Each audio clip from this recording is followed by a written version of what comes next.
प्रेम से बोलिए बृहस्पति देवता की जय। आज बृहस्पतिवार के दिन सुनिए बृहस्पति देवता की संपूर्ण कथा और आरती।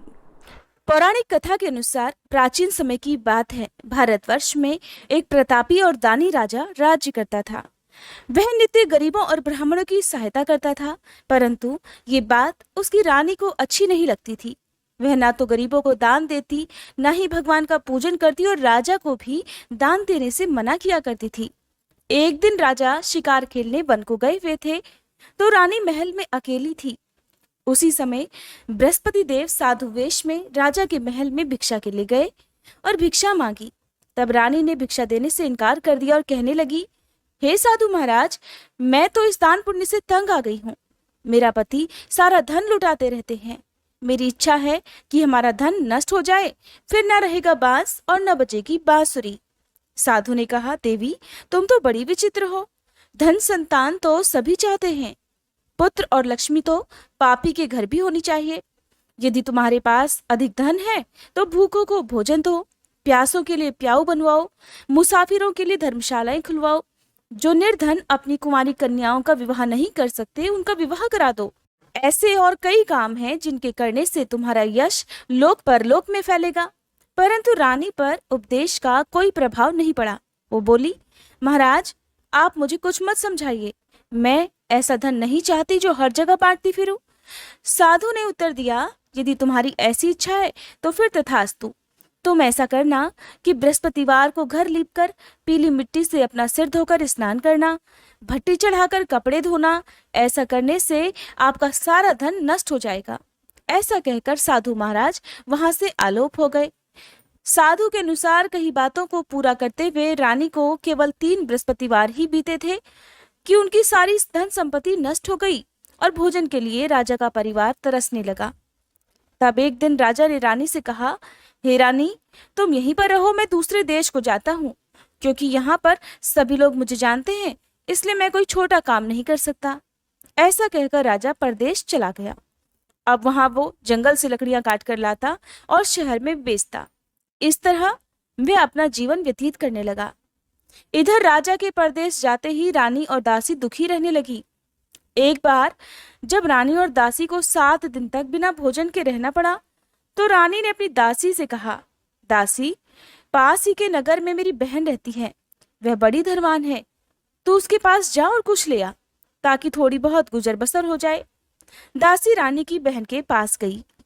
उस दिन गुरुवार था और रानी की बहन उस समय बृहस्पतिवार व्रत की कथा सुन रही थी। दासी ने रानी की बहन को अपनी रानी का संदेश दिया, लेकिन रानी की बड़ी बहन ने कोई उत्तर नहीं दिया। जब दासी को रानी की बहन से कोई उत्तर नहीं मिला तो वह बहुत दुखी हुई और उसे क्रोध भी आया। तब दासी ने वापस आकर रानी को सारी बात बता दी। सुनकर रानी ने अपने भाग्य को खूब कोसा। उधर रानी की बहन ने सोचा कि मेरी बहन की दासी आई थी, परंतु मैं उससे नहीं बोली, इससे वो बहुत दुखी हुई होगी। कथा सुनकर और पूजन समाप्त करके वह अपनी बहन के घर आई और कहने लगी, हे बहन, मैं बृहस्पतिवार का व्रत कर रही थी, तुम्हारी दासी मेरे घर आई थी, परंतु जब तक कथा होती है तब तक ना तो उठते हैं ना ही बोलते हैं, इसलिए मैं नहीं बोली। कहो दासी, क्यों गई थी? तब रानी बोली, बहन, तुमसे क्या छुपाऊं, हमारे घर में खाने तक को अनाज नहीं था। ऐसा कहते कहते रानी की आंखें भर आईं। उसने दासी समेत पिछले 7 दिनों से भूखे रहने की बात अपनी बहन को विस्तार पूर्वक सुना दी। रानी की बहन बोली, देखो बहन, भगवान बृहस्पति देव सबकी मनोकामनाओं को पूर्ण करते हैं। देखो, शायद तुम्हारे घर में अनाज रखा हो। पहले तो रानी को विश्वास नहीं हुआ, पर बहन के आग्रह करने पर उसने अपनी दासी को अंदर भेजा तो उसे सचमुच अनाज से भरा एक घड़ा मिल गया। ये देखकर दासी को बड़ी हैरानी हुई। दासी रानी से कहने लगी, हे रानी, जब हमको भोजन नहीं मिलता तो हम व्रत ही तो करते हैं, इसलिए क्यों ना इनसे व्रत और कथा की विधि पूछ ली जाए, ताकि हम भी व्रत रख सकें। तब रानी ने अपनी बहन से गुरुवार व्रत की पूजा विधि के बारे में पूछा।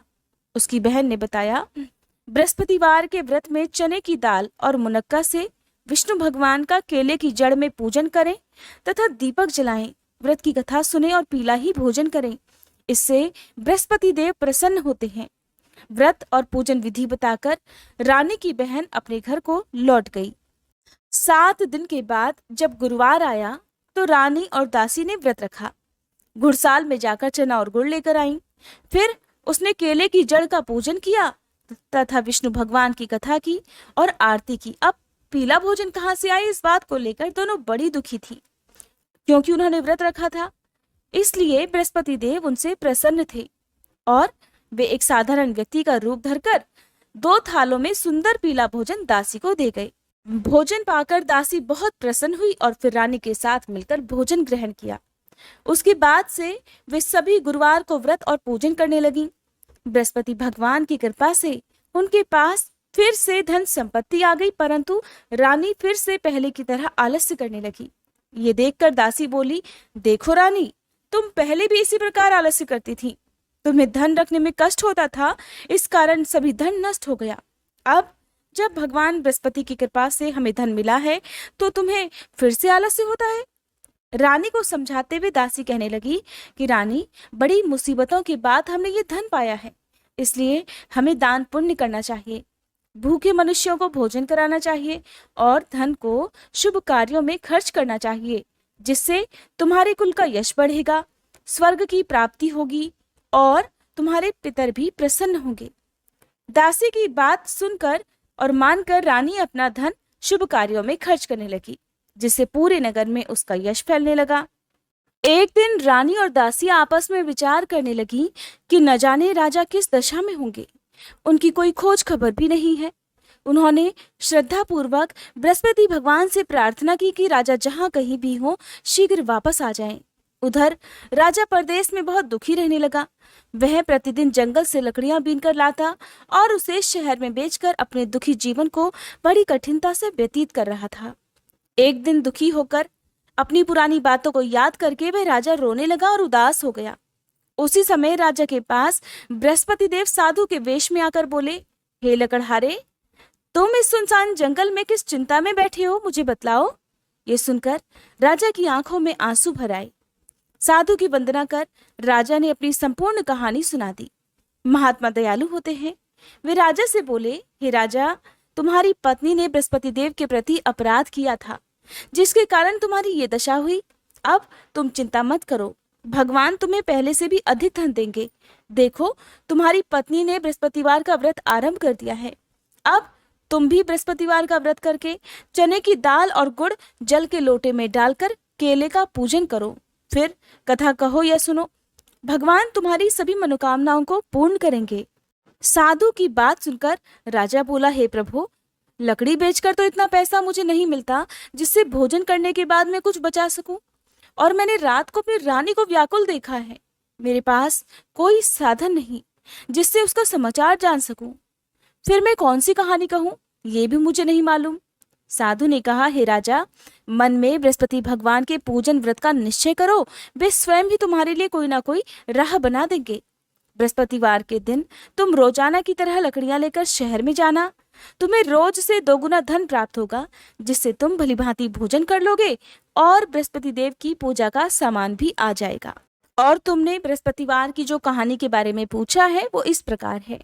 साधु महाराज बताने लगे, प्राचीन काल में एक बहुत ही निर्धन ब्राह्मण था। उसकी कोई संतान नहीं थी। वह नित्य पूजा पाठ करता, लेकिन उसकी स्त्री न स्नान करती और न ही किसी देवता का पूजन करती, जिस कारण ब्राह्मण देवता बड़े दुखी रहा करते थे। भगवान की कृपा से ब्राह्मण के यहाँ एक कन्या उत्पन्न हुई।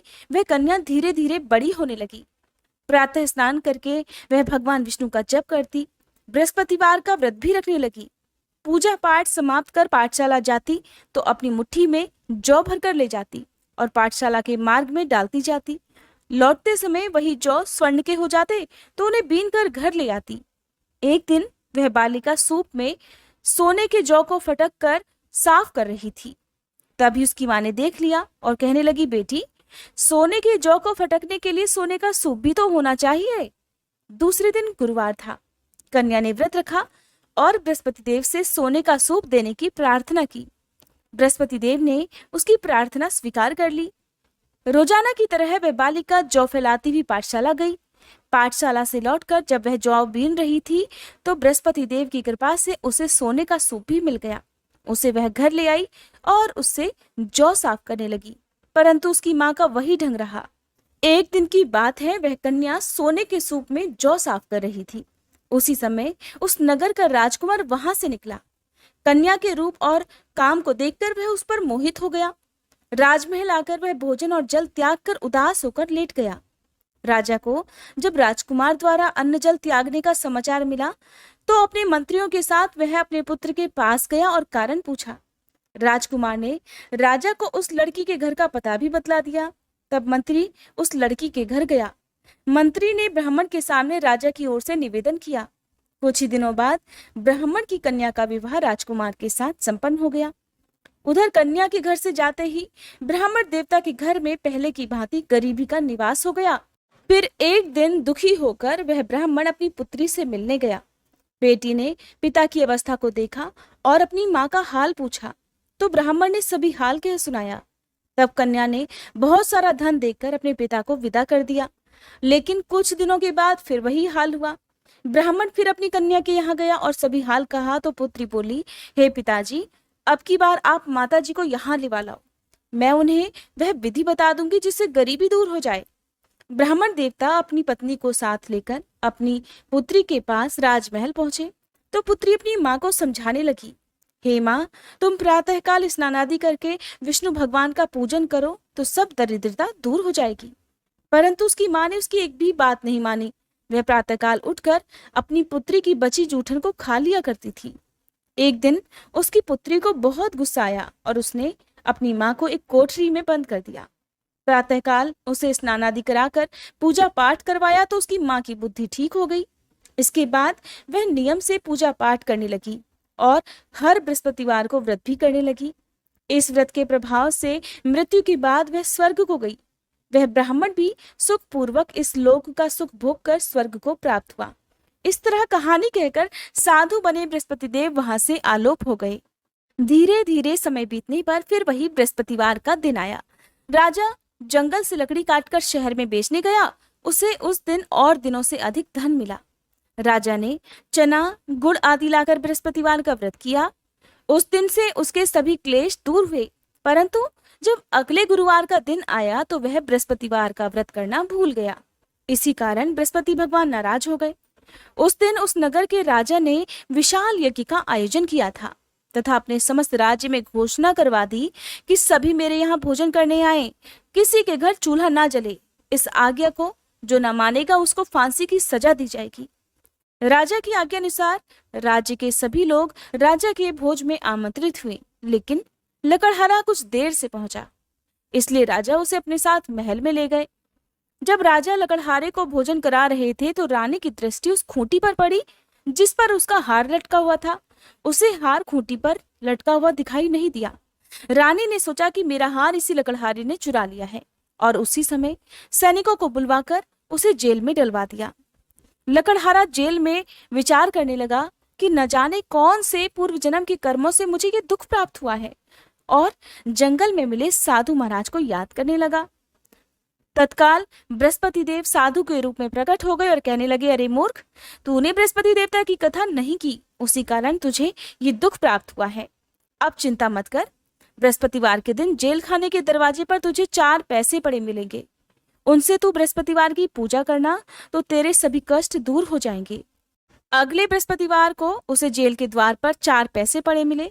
तब राजा ने पूजा का सामान मंगवाकर कथा कही और प्रसाद बांटा। उसी रात में बृहस्पति देव ने उस नगर के राजा को स्वप्न में कहा, हे राजा, तूने जिसे जेल में बंद कर दिया है उसे कल छोड़ देना। वह निर्दोष है, वह राजा है। राजा प्रातःकाल उठा और खूंटी पर हार टंगा देखकर लकड़हारे को बुलाकर क्षमा मांगी तथा राजा को योग्य सुंदर वस्त्र आभूषण देकर उसे विदा कर दिया। बृहस्पति देव की आज्ञा अनुसार राजा अपने नगर को चल दिया।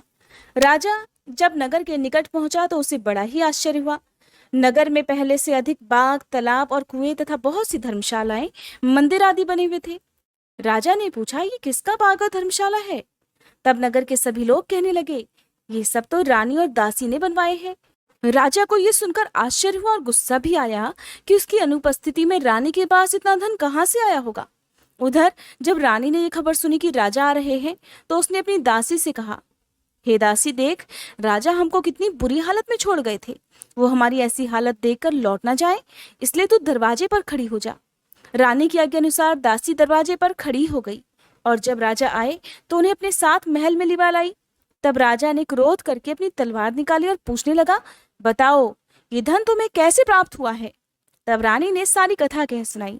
सुनकर राजा ने निश्चय किया कि मैं रोजाना दिन में 3 बार कहानी कहा करूंगा और रोज व्रत किया करूंगा। अब हर समय राजा के दुपट्टे में चने की दाल बंधी रहती तथा दिन में 3 बार कथा कहता। एक रोज राजा ने विचार किया कि चलो अपनी बहन के यहाँ हो आऊं। इसी तरह निश्चय कर राजा घोड़े पर सवार होकर अपनी बहन के यहाँ चल दिया। मार्ग में उसने देखा कि कुछ आदमी एक मुर्दे को लिए जा रहे हैं। उन्हें रोककर राजा कहने लगा, अरे भाइयों, मेरी बृहस्पतिवार की कथा सुन लो। वे बोले, लो हमारा तो आदमी मर गया है, इसको अपनी कथा की पड़ी है। परंतु कुछ आदमी बोले, अच्छा कहो, हम तुम्हारी कथा भी सुनेंगे। तब राजा ने दाल निकाली और कथा कहनी शुरू कर दी। जब कथा आधी हुई थी तो वह मुर्दा हिलने लगा और जब कथा समाप्त हुई तो वह मनुष्य राम राम करके उठ खड़ा हुआ। राजा आगे बढ़ा। उसे चलते चलते शाम हो गई। रास्ते में एक किसान खेत में हल चलाता मिला। राजा ने उससे भी कथा सुनने का आग्रह किया, लेकिन वह नहीं माना। कहने लगा, जा अपनी कथा किसी और को सुनाना। जब तक तेरी कथा सुनूंगा तब तक 4 हरैया जोत लूंगा। सुनकर राजा आगे बढ़ा। राजा के हटते ही उसके बैल पछाड़ खाकर गिर गए तथा किसान के पेट में बहुत जोर से दर्द होने लगा। उसी समय किसान की माँ रोटी लेकर आई। उसने जब देखा तो अपने बेटे से सब हाल पूछा। बेटे ने सभी हाल बता दिया। बुढ़िया दौड़ी दौड़ी उस घुड़सवार के पास पहुंची और उससे बोली, बेटा मैं तेरी कथा सुनूंगी, तू अपनी कथा मेरे खेत पर ही चलकर कहना। तब राजा ने लौटकर बुढ़िया के खेत पर जाकर कथा कही, जिसको सुनते ही बैल खड़े हो गए तथा किसान के पेट का दर्द भी बंद हो गया। अब राजा अपनी बहन के घर पहुंच गया। बहन ने भाई की खूब मेहमानी की। दूसरे रोज प्रातःकाल राजा जगा तो वह देखने लगा कि सभी लोग भोजन कर रहे हैं। राजा ने अपनी बहन से पूछा, ऐसा कोई मनुष्य है जिसने भोजन ना किया हो, जो मेरी बृहस्पतिवार की कथा सुन ले। बहन बोली, हे भैया, ये देश ऐसा ही है। यहाँ लोग पहले भोजन करते हैं, बाद में कोई अन्य काम करते हैं। शायद कोई पड़ोस में हो तो देख कर आती हूँ। ऐसा कहकर वह एक कुम्हार के घर गई। पता चला उसका लड़का बीमार था। उसके यहाँ 3 रोज से किसी ने भोजन नहीं किया है। रानी ने अपने भाई की कथा सुनने के लिए कुम्हार से कहा तो वह तैयार हो गया। राजा ने जाकर बृहस्पतिवार की कथा कही, जिसको सुनकर उसका लड़का ठीक हो गया। अब तो राजा की प्रशंसा होने लगी। एक दिन राजा ने अपनी बहन से कहा, बहन अब मैं अपने घर जाऊंगा, तुम भी तैयार हो जाओ। राजा की बहन ने अपनी सास से अपने भाई के यहाँ जाने की आज्ञा मांगी। सास बोली, हाँ चले जा, मगर अपने लड़कों को मत लेकर जाना, क्योंकि तेरे भाई की कोई संतान नहीं होती है। बहन ने अपने भाई से कहा, भैया मैं तो चलूंगी, मगर कोई बालक नहीं जाएगा। तब राजा ने कहा, जब बालक ही नहीं जाएंगे तो तुम भी जाकर क्या करोगी। और इस तरह दुखी मन से राजा अपने नगर को लौट आया। राजा ने अपनी रानी से सारी कथा बताई और बिना भोजन किए वह शैया पर लेट गया। रानी बोली, हे प्रभु, बृहस्पति देव ने हमें सब कुछ दिया है, वे हमें संतान अवश्य देंगे। उसी रात बृहस्पति देव ने राजा को स्वप्न में कहा, हे राजा उठ, सभी सोच त्याग दे, तेरी रानी गर्भवती है। राजा को ये जानकर बहुत खुशी हुई और ठीक 9वें महीने रानी के गर्भ से एक सुंदर पुत्र पैदा हुआ। तब राजा बोला, हे रानी, स्त्री बिना भोजन के रह सकती है, परंतु बिना कहे नहीं रह सकती। जब मेरी बहन आए तो तुम उससे कुछ मत कहना। रानी ने हाँ कर दी। जब राजा की बहन ने ये शुभ समाचार सुना तो वह बहुत खुश हुई तथा बधाई लेकर अपने भाई के यहाँ आई। तभी रानी ने कहा, घोड़ा चढ़कर नहीं आई, गधा चढ़ी आई। राजा की बहन बोली, भाभी, मैं इस प्रकार ना कहती तो तुम्हें औलाद कैसे मिलती। बृहस्पति देव ऐसे ही हैं, जिसके मन में जो कामनाएं हैं सभी को पूर्ण करते हैं। जो सद्भावना पूर्वक बृहस्पतिवार का व्रत रखता है और कथा पढ़ता है अथवा सुनता है और दूसरों को सुनाता है, बृहस्पति देव उसकी सभी मनोकामनाएं पूर्ण करते हैं। बृहस्पति देव उनकी सदैव रक्षा करते हैं। जो संसार में सद्भावना और सच्चे हृदय से बृहस्पति देव का पूजन करते हैं, उनकी सभी मनोकामनाएं उसी प्रकार पूर्ण हो जाती हैं। जैसे रानी और राजा ने बृहस्पति देव की कथा का गुणगान किया, उनकी सभी इच्छाएं बृहस्पति देव ने पूर्ण की थी। कथा समाप्त। अब सुनिए बृहस्पतिवार व्रत आरती। ओम जय बृहस्पति देवा, स्वामी जय बृहस्पति देवा, छिन छिन भोग लगाऊं, कदली फल मेवा, ओम जय बृहस्पति देवा। तुम पूर्ण परमात्मा, तुम अंतर्यामी, स्वामी तुम अंतर्यामी। जगत पिता जगदीश्वर, तुम सबके स्वामी। ओम जय बृहस्पति देवा। चरणामृत निज निर्मल, सब पातक हरता, स्वामी सब पातक हरता। सकल मनोरथ दायक, कृपा करो भरता। ओम जय बृहस्पति देवा। तन मन धन अर्पण कर, जो जन शरण पड़े, स्वामी जो जन शरण पड़े। प्रभु प्रकट तब होकर, आकर द्वार खड़े। ओम जय बृहस्पति देवा। दीन दयाल दयानिधि, भक्तन हितकारी, स्वामी भक्तन हितकारी। पाप दोष सब हरता, भव बंधन हारी। ओम जय बृहस्पति देवा। सकल मनोरथ दायक, सब संशय तारो, स्वामी सब संशय तारो। विषय विकार मिटाओ, संतन सुखकारी। ओम जय बृहस्पति देवा। जो कोई आरती तेरी, प्रेम सहित गावे, स्वामी प्रेम सहित गावे। ज्येष्ठानंद वंद सो सो, निश्चय पावे। ओम जय बृहस्पति देवा। ओम जय बृहस्पति देवा, स्वामी जय बृहस्पति देवा। छिन छिन भोग लगाऊं, कदली फल मेवा। ओम जय बृहस्पति देवा।